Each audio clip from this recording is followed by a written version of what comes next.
असरार करके rickshaw driver, उसकी बच्ची साथ में, 7-8 साल की बच्ची साथ में है। अब ये बेशर्म को शर्म नहीं आई, उसके ऊपर झूठे इल्जामात लगा के उसको मारा गया। जय श्री राम, जय सिया राम, जय सिया राम के। अरे तुम राम को बदनाम कर रहे हो, तुम राम जी को बदनाम कर रहे हो। तुम्हारे दिल में राम जी के लिए मोहब्बत है ही नहीं। अगर जिसके दिल में राम जी की मोहब्बत होती, वो राम जी का नाम लेके कभी किसी पे हमला नहीं किया होता। आप देख लो, आपको कहीं राम जी ने आपको बताया है क्या कि ये हमला करो? कई सनातन धर्म की किताबों में आप देखोगे ये सब चीजें नहीं है। खाली हमारे उलमाए कराम वीडियो डालते रहते हैं, क्या इनसे बचो, इनसे बचो। सबसे पहले हम तुमसे बचना चाहते हैं, क्योंकि तुमने तो कौम को लाके कहां खड़ा कर दिया है। आज कौम की हालत तो देखो क्या है करके। आपके पास यूपीएससी, आईपीएस, आईएएस ऑफिसर कितने हैं आपके पास? आपके पास आईपीएस कितने हैं आपके पास? आपके पास मेडिकल डॉक्टर्स कितने हैं आपके मजहब के अंदर, मुसलमानों के अंदर है? आप उस चीजों को देख लीजिए ना पहले। कितने इंटेलेक्चुअल लोग हैं आपके पास? ओके, ये कहां है आपके पास? जबकि आपको मैं बताता हूं, सबसे पहला दुनिया के अंदर अगर किसी ने रॉबोट बनाया था, जो मुसलमान एक था, उसने एक रॉबोट बनाया था। समझे? अब कौन समझाएगा इस कौम को? और ये कौम अब समझने वाली भी नहीं है, क्योंकि इजी मनी मांगता है हमारे को। हम खबरी है, इन्फॉर्मर है हम सबके, समझे? पैसा हमको मांगता है, हम कुछ भी करने को तैयार है पैसे के लिए। तो उस कौम से आप क्या एक्सपेक्ट करते हो करके? आप उस कौम से क्या एक्सपेक्ट करते हैं?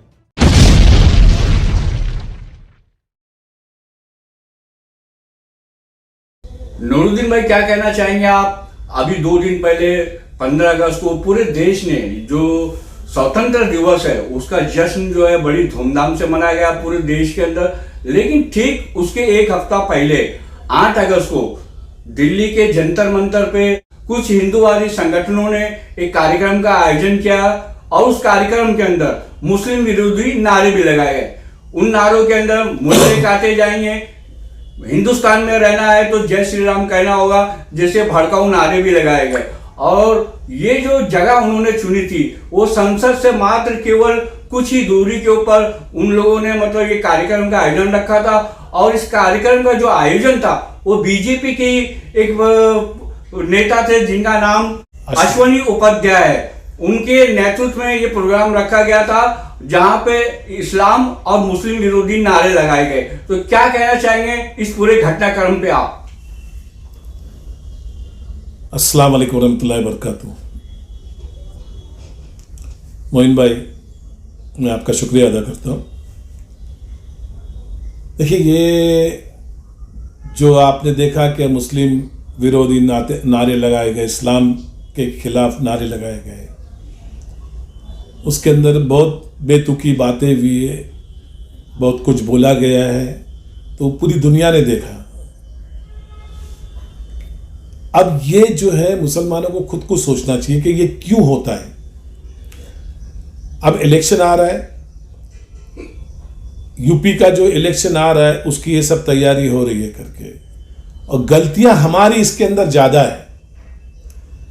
गलतियां हमारी ज़्यादा इसलिए है कि इसके पहले नरसिम्हानंद सरस्वती ने पुष्पंदर कुलक्षेत्र, ये जब इस्लाम के खिलाफ और नबी के खिलाफ सल्लल्लाहु अलैहि वसल्लम और सहाबा के खिलाफ जब गलत बातें फैला रहे थे, और मुसलमानों के खिलाफ जो गलत बातें फैला रहे थे, जो गलत हिस्ट्री लोगों को बताते हैं, जो हमारे गैर मुस्लिम हैं, उनके दिमाग में इंटॉक्सिकेट करते हैं, जहर भरा जाता है उनके दिमाग में, और ये उसी का सब साइड इफेक्ट है।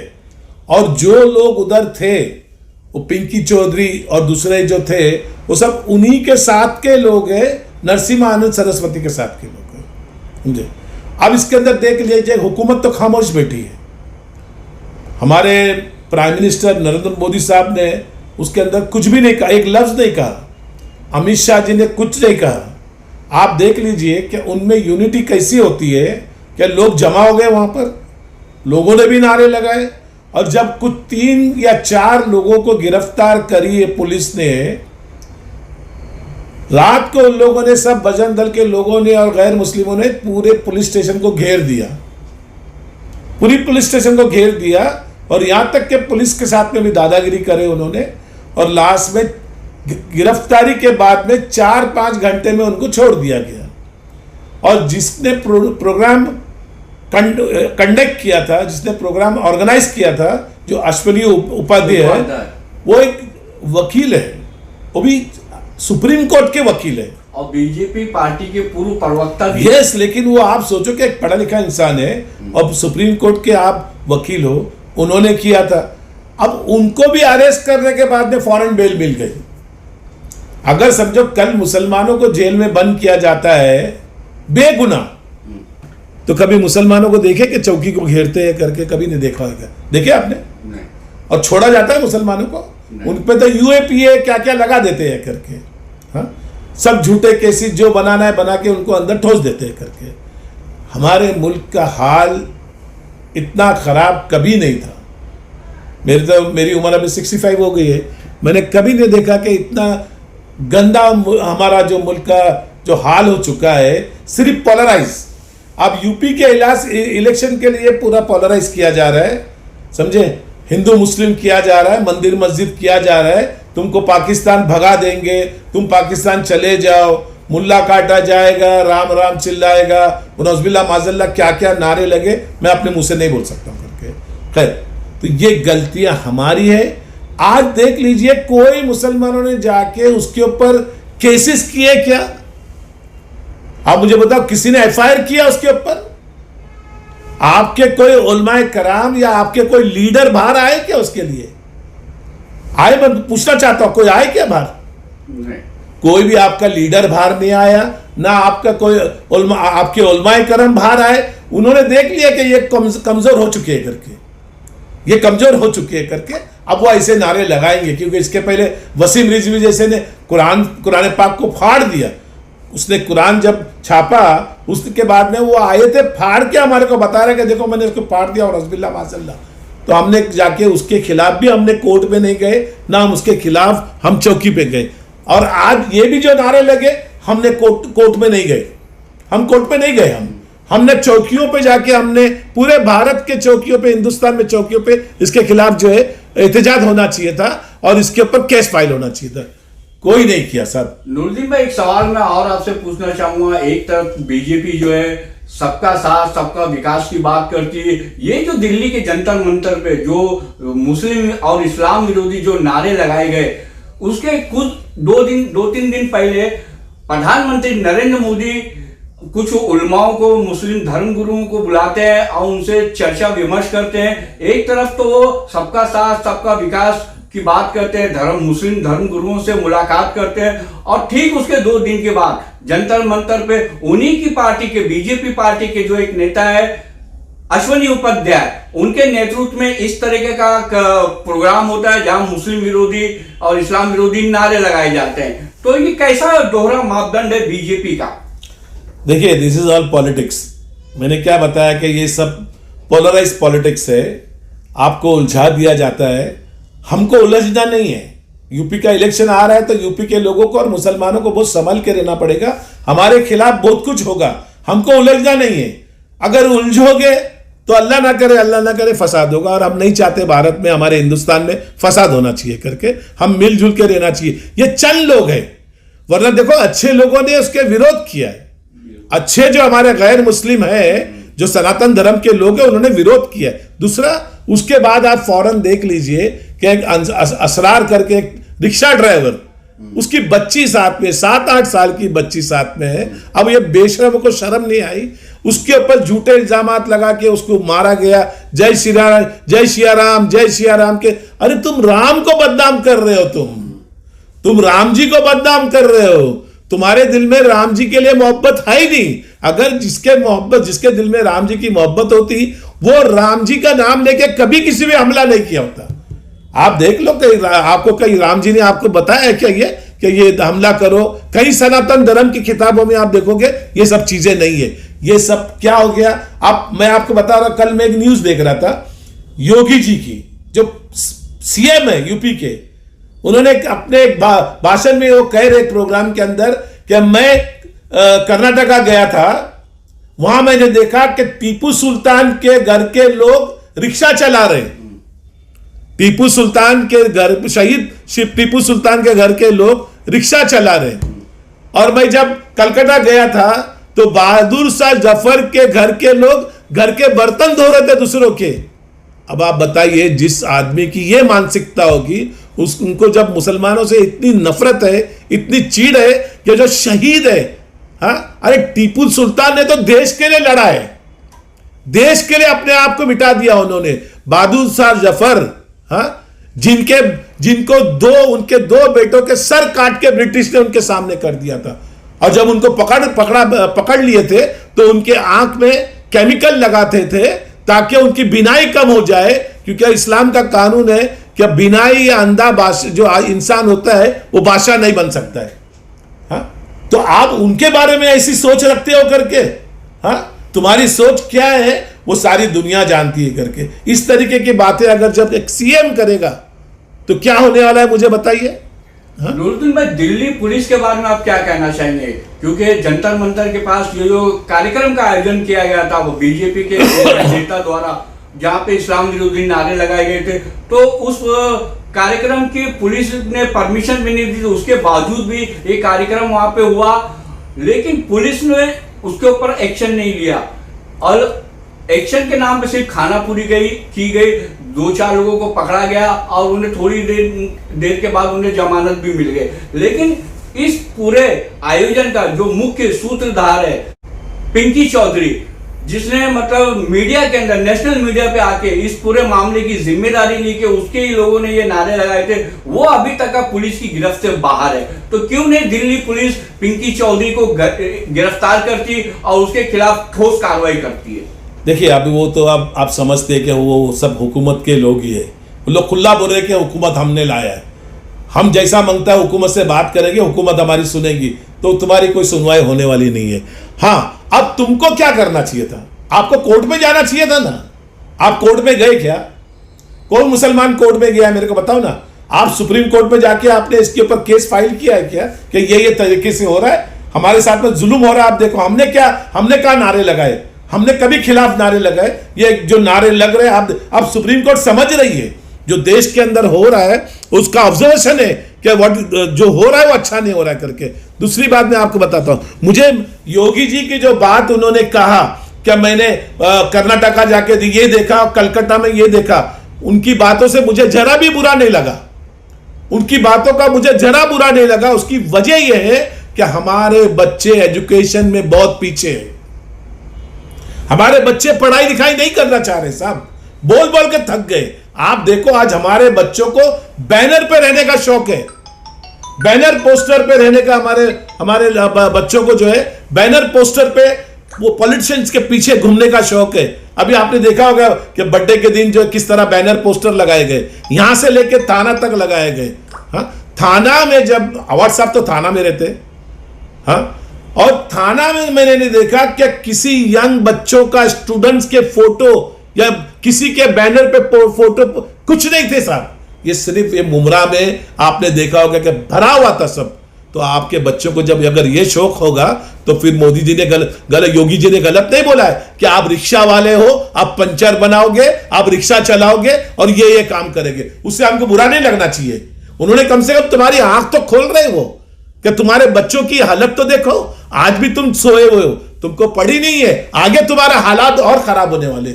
मेरा एक ही बोलना था कि मोहन भागवत साहब ने बहुत अच्छा, उन्होंने एक बात कहा था बीच में, उनका मैंने आर्टिकल पढ़ा एक प्रोग्राम के अंदर, उन्होंने ये कहा था कि भाई हमारा सबका डीएनए एक ही है, हिंदू मुस्लिम क्रिश्चियन हम सब एक ही डीएनए के, हम एक्सेप्ट कर रहे हैं ना। और उन्होंने कहा कि जो भी अगर ये कोई हिंदू अगर ये अगर बोलेगा कि सॉरी कि पाकिस्तान चले जाओ, वो हिंदू नहीं हो सकता। उन्होंने सही कहा, कोई धर्म आपको ये नहीं बोल रहा है कि किसी को क्रिटिसाइज करो करके।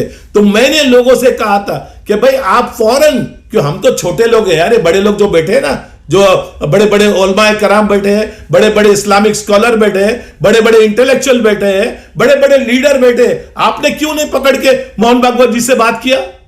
इसके ऊपर चर्चा होना चाहिए था, इसके ऊपर मंथन होना चाहिए था कि भाई बैठ के बात करना चाहिए। तो ये बातें जब तक अगर तुम ईगो पालोगे और दुश्मनी पालोगे, दुश्मनी बढ़ेगी, गरीब मारा जाएगा। असरार को जो मारा गया वो गरीब रिक्शा वाला है, अमीर को तो नहीं मारा जा रहा है। तो अमीर को पड़ी नहीं है करके वो तो सोच रहा है मेरा क्या होने वाला है करके। मैं चाहता हूं इसके ऊपर बातचीत होना चाहिए, मोहन भागवत जी से बैठ के बात करना चाहिए कि आप बताइए क्या सुझाव है, क्या हमने गलत किया है, क्या हमने जाने नहीं दिए, हमारे लोगों ने क्या देश के लिए जाने नहीं दिए करके, जो आज भी हमको बोला जा रहा है तो पाकिस्तान चले जाओ। 1857 से हम लड़ रहे, आप देख लीजिए कितने उलमाए कराम को फांसी पे लटका दिया गया करके, समझे, और आप आज वही लेके बैठे हो तो बात करना पड़ेगा, वरना हालात इससे भी बदतर होने वाले। इनको अपना कम्युनल पॉलिटिक्स करना है, पोलराइज पॉलिटिक्स करना है, जिस तरह बंगाल में हुआ। अब यूपी के लोगों को समझना चाहिए, यूपी के जो लोग हैं मुमरा में भरे पड़े, यूपी के लोग वो यहीं सब टंडेली पटेली है, जाइए ना यूपी यार, यूपी जाइए ना, वहां के लोगों को समझाइए ना, समझे। नूरुद्दीन भाई 6 महीने के बाद यूपी के अंदर चुनाव है और उसी को देखते हुए मतलब ये जो बीजेपी है, आरएसएस है और उससे जुड़ी जो तमाम संगठन है वो पूरे माहौल को बिगाड़ने की कोशिश कर रहे, हिंदू मुस्लिम करने की कोशिश कर रहे। तो क्या लगता है कि वो ऐसा करके बीजेपी जो है यूपी का चुनाव जीत जाएगी, वो अपने मकसद में कामयाब हो जाएगी? कुछ बोल नहीं सकते साहब, क्योंकि वो सब यूनाइट हो चुके हैं, समझे, अननेसेसरीली उनको दिमाग में जब जहर भर दिया गया है आपके और मेरे खिलाफ, तो उसको क्या करोगे आप बताइए ना, उसको क्या करोगे। अच्छे जो हमारे लोग हैं सनातन के, वो नहीं पसंद करते साहब, ये जिस तरह हम नहीं पसंद करते वो भी नहीं पसंद करते। अब कुछ बोल नहीं सकते सब, यूपी का इलेक्शन किधर चला जाएगा वो नहीं बोल सकते। उसके अंदर आप देखो, अल्लाह रहम करे, अल्लाह आसान करे, समझे, कि क्या हालात बहुत खराब होने वाले हैं। इसके अंदर मैं तो एक ही बात कहूंगा, हमारी गलतियां बहुत बड़ी है।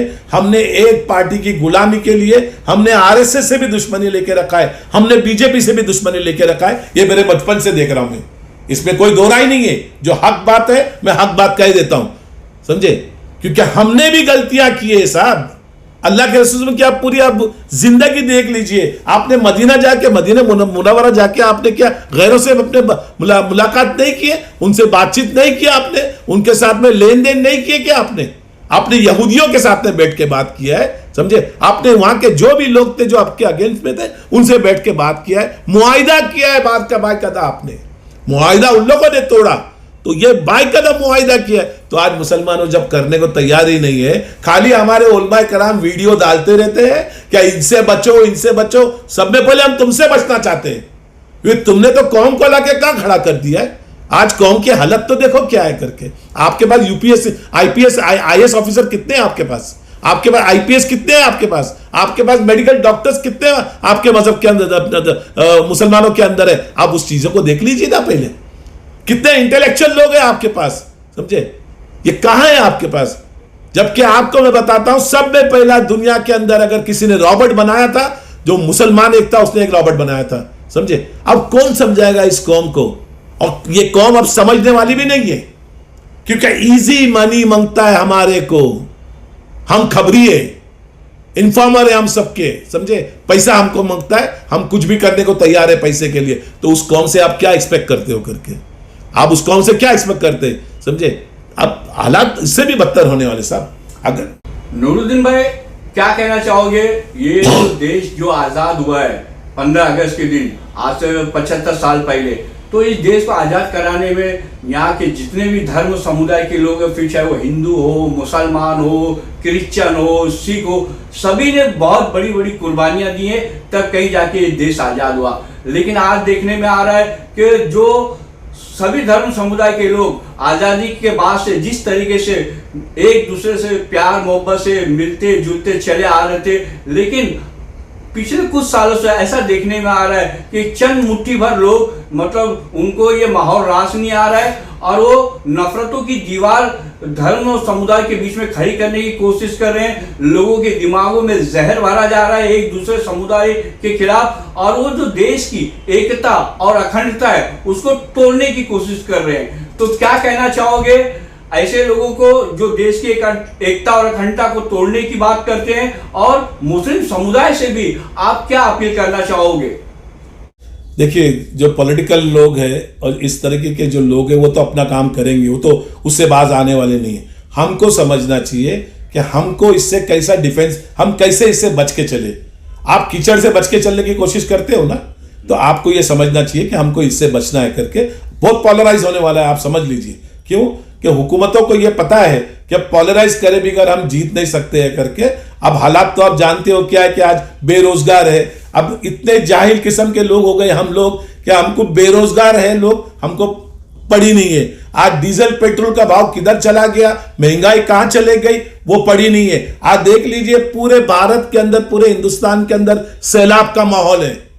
जिस तरह कोकन का हुआ, जिस तरह आप सतारा कोल्हापुर में हुआ, उसी तरह गुजरात में भी हुआ है, उसी तरह आप देख लो यूपी में भी हुआ है, उसी तरह आप बिहार में भी हुआ है। वो सब छोड़ के अगर हमको सिर्फ एक ही पड़ी है, हिंदू मुस्लिम मंदिर मस्जिद, तो हम क्या एक्सपेक्ट कर सकते हैं बताइए ना, क्या एक्सपेक्ट कर सकते हैं हम? सब में बड़ी गलती हमारी है। हमारी कोई पॉलिटिकल पार्टी नहीं है। जब आप इक्तेदार में नहीं है, आपके पास कोई पावर नहीं है, आपको दबाया जाएगा, आपको सताया जाएगा। आपके पास अगर इक्तेदार आएगा, जिस दिन आपने अपना पावर बना लिया, अपनी पार्टी बना लिया, आप देख लीजिए। अगर आप, मैं यही बताना चाह रहा था मुसलमानों को, आप महाराष्ट्र का अगर सर्वे करोगे ईमानदारी से, महाराष्ट्र के अंदर आप कम से कम गिरी मरी हालत में 40 से 45 एमएलए मुसलमान भेज सकते हैं। तो आपका एक इक्तिदार बनता है। वैसे अगर सेंट्रल के अंदर अगर आप पूरा इंडिया का सर्वे करोगे, आपको लगेगा हमारे कितने जाना चाहिए। अगर आपने 75 से 100 अगर एमपी भेज दिए, आपका एक मजबूत पावर होगी, आपकी सुनवाई होगी। आपके तो है कितने? तो इस कौम को अक्ल आने वाली नहीं है। ये कौम इसी तरह जहालत में जिंदगी गुजारेगी, गुजारती है, गुजारती थी, गुजारती है, गुजारती रहेगी। वो यार हम लोग लीज बॉर्डर है, हमको किसी की नहीं पड़ी है, हमको अपने पड़ी है। हमारे लीडर तो आप देख रहे हैं, कोई लीडर बाहर नहीं आ रहा है। क्यों? लीडरों ने बहुत पैसा बना लिया, मुस्लिम लीडर लोग ने भी बहुत पैसा बना लिया। अब उनको कौम की नहीं पड़ी है। उन्होंने कौम के नाम से जितना लूटना था लूट लिया, समझे, जितना लूटना था। इसलिए उनको मुसलमान हाँ, अभी इलेक्शन आएगा तो आप देख लीजिए भाषणबाजी चालू हो जाएगी, समझे। कोई बीजेपी को गाली देगा, कोई शिवसेना को गाली देगा, यही होने वाला है। नूरुद्दीन भाई, आप हमारे चैनल से जो देश की एकता और अखंडता को तोड़ने की कोशिश कर रहे हैं, जो दो समुदाय के बीच में नफरतों का जहर घोलने की कोशिश कर रहे हैं, उनको क्या संदेश देना चाहेंगे? मैं तो देखिए, मैं तो यही कहूँगा कि हम हिंदू मुस्लिम जितने भी है सब एक ही, हमारा कोई लेना देना तो है ही नहीं कि भाई तुम जो है नारे लगाओ हमारे खिलाफ। हमने आवाज़ तक नहीं उठाया, ना हमने कभी आके पूछा कि भाई क्या नारे लग रहे करके, क्योंकि हम भी समझ रहे कि हमारा ना हमारी पुलिस, ना हमारी मिलिट्री, ना हमारी नेवी, ना हमारी आर्मी, कोई नहीं। हम क्या कर सकते हैं यहाँ पे? हम क्या कर सकते हैं? तो हम भी डरे हुए कि यार नहीं मांगता हमारे को झगड़ा फसाद, कुछ नहीं मांगता है। जो तुमको बोलना है बोलो, क्योंकि हम कोर्ट भी नहीं जा रहे, हम कोर्ट को भी नहीं मूव कर रहे, हम कंप्लेंट नहीं कर रहे। तो हमारे ये, मैं लोगों से रिक्वेस्ट यही करूंगा, मिलजुल के रहने की कोशिश करो। जो लोग अपना काम करेंगे करने दो उनको, हमको समझदारी से काम करना चाहिए। आज देखिए जो कोकन के अंदर कितना मुसलमानों ने काम किया है, माशाल्लाह। मैं उनको दुआएं देता हूं कि हिंदू मुस्लिम मिलके काम किया है और सबको हर चीज दी गई है। सबको जहां भी सैलाब हुआ मुसलमान भागा, उस सैलाब के अंदर जाके मुसलमानों ने जो काम किया, मैं उनको सलाम करता हूं, उनका शुक्रिया अदा करता हूं। क्या बहुत बढ़िया काम किया, दिल खोल के काम किया। ये भी नहीं देखे कि ये हमारे धर्म का नहीं है, सबको दिया। This is the right way. ये बहुत अच्छा तरीका है। भले हमको कोई भी गाली देगा, हम उसको फूल देते हुए चलो। हमको फूल देना है उनको, हमको गाली गलौज किसी को नहीं करना है। जिसको जो करना है करे। हाँ, हम कानून का दरवाजा हमको ठकठकाना चाहिए, कानून से हमको लड़ना चाहिए। अगर तुम कानून से भी नहीं लड़ोगे, दैट यू आर फिनिश, आप खत्म हो चुके हैं करके, अब अपने घरों में सो जाओ करके, समझे। अस्सलाम वालेकुम रहमतुल्लाहि व बरकातहू।